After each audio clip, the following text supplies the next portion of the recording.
आकाशवाणी मध्य प्रदेश से प्रस्तुत है प्रादेशिक समाचार।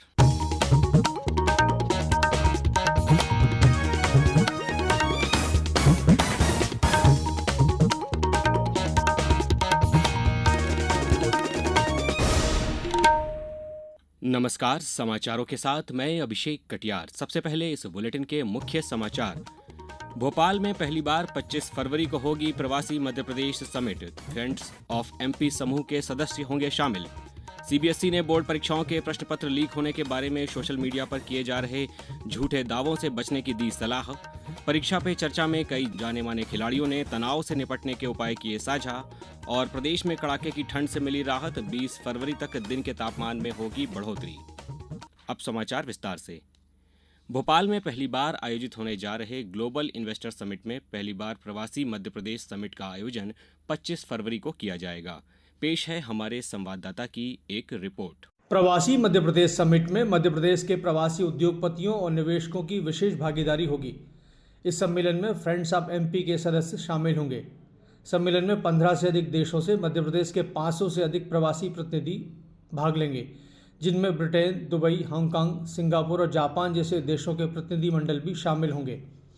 मुख्यमंत्री डॉक्टर मोहन यादव ने कहा कि यह कार्यक्रम राज्य के आर्थिक, सांस्कृतिक और औद्योगिक विकास को नई ऊंचाइयों तक ले जाने के लिए एक महत्वपूर्ण मंच प्रदान करेगा। संजीव शर्मा, आकाशवाणी समाचार, भोपाल। केंद्रीय माध्यमिक शिक्षा बोर्ड सीबीएसई ने अभिभावकों एवं छात्रों से आग्रह किया है कि वे कक्षा 10वीं और 12वीं की बोर्ड परीक्षा के प्रश्न पत्र लीक होने के बारे में सोशल मीडिया पर किए जा रहे झूठे दावों के प्रति सतर्क रहें।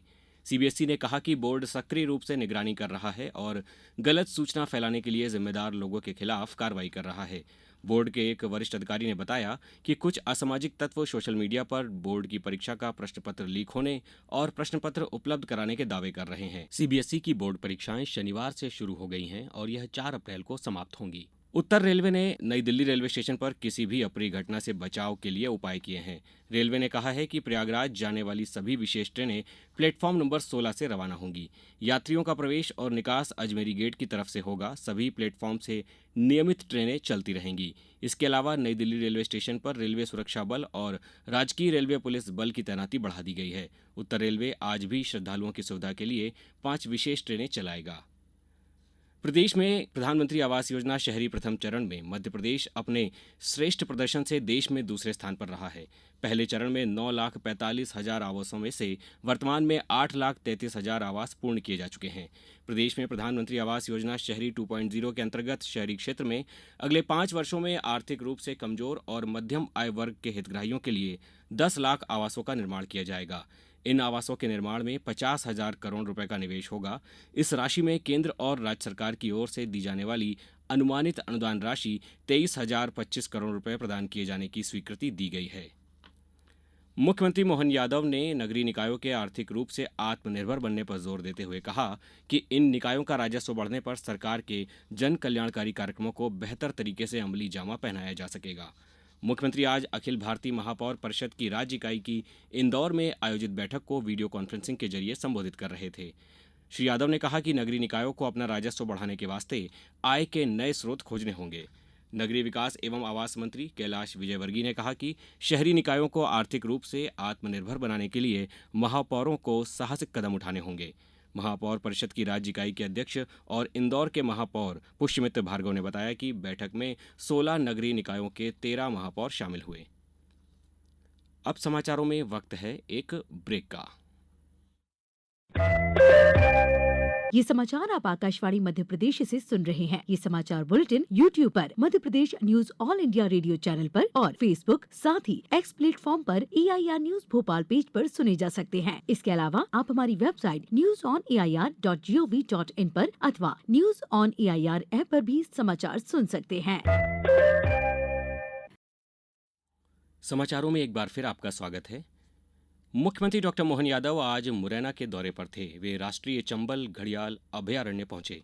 इस दौरान 10 घड़ियालों को चंबल नदी में छोड़ा गया। चंबल क्षेत्र में पर्यटन और पर्यावरण संरक्षण को लेकर भी मुख्यमंत्री ने कई अहम निर्णय किए।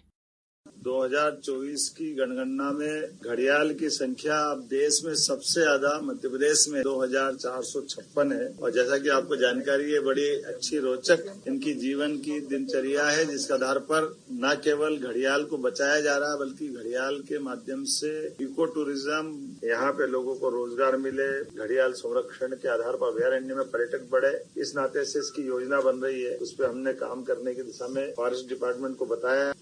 इससे पहले मुख्यमंत्री ने बैरियर चौराहे पर पूर्व प्रधानमंत्री भारत रत्न अटल बिहारी वाजपेयी की प्रतिमा का अनावरण किया। इस दौरान उन्होंने कहा कि अटल जी लोकतंत्र के सच्चे नायक थे। उनका कद इतना बड़ा था कि पद छोटा पड़ जाता था। उन्होंने सिर्फ देश में ही नहीं बल्कि विश्व भर में भारत का मान सम्मान बढ़ाया है। कार्यक्रम में विधानसभा अध्यक्ष नरेंद्र सिंह तोमर, भाजपा के प्रदेश अध्यक्ष वी.डी. शर्मा, महापौर शारदा सोलंकी सहित कई अन्य नेता मौजूद थे।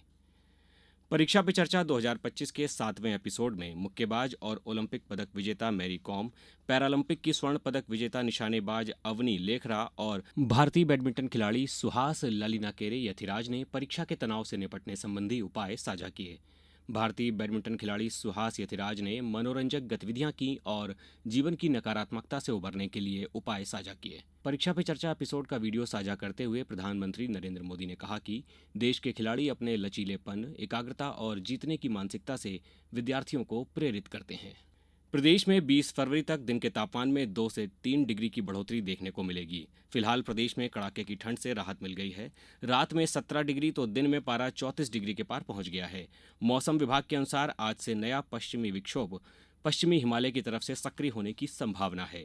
इस वजह से 2-3 दिन बाद प्रदेश में भी दिन रात के तापमान में फिर से गिरावट होने का अनुमान है।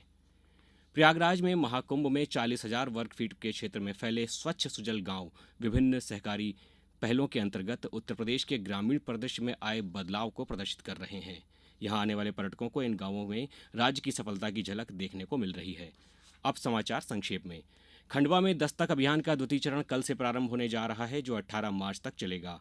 केंद्रीय संस्कृत विश्वविद्यालय भोपाल परिसर के 4 प्राध्यापक थाईलैंड में आयोजित अंतर्राष्ट्रीय सेमिनार में शोध पत्र प्रस्तुत करेंगे।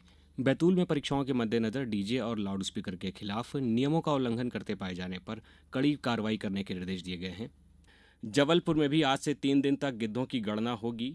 गिद्धों की गणना और संरक्षण के लिए वन विभाग ने पहले से तैयारियां कर ली हैं। एनएसयूआई ने आज नर्सिंग छात्र छात्राओं की परेशानी को लेकर राजभवन का घेराव किया। बाद में एक प्रतिनिधिमंडल ने अपनी मांगों को लेकर ज्ञापन भी सौंपा। और कटनी में प्रयागराज जा रही एक मिनी बस आज एक अन्य वाहन से टकरा गई, जिसमें एक महिला की मौत हो गई और 1 दर्जन से अधिक लोग घायल हो गए। अंत में मुख्य समाचार एक बार फिर। भोपाल में पहली बार 25 फरवरी को होगी प्रवासी Madhya Pradesh summit. Friends of MP समूह के सदस्य होंगे शामिल। सीबीएसई ने प्रश्न पत्र लीक होने के बारे में सोशल मीडिया पर किए जा रहे झूठे दावों से बचने की दी सलाह। परीक्षा पे चर्चा में कई जाने माने खिलाड़ियों ने तनाव से निपटने के लिए उपाय किए साझा। और प्रदेश में कड़ाके की ठंड से मिली राहत। 20 फरवरी तक दिन के तापमान में होगी बढ़ोतरी। समाचारों में अभी इतना ही। नमस्कार।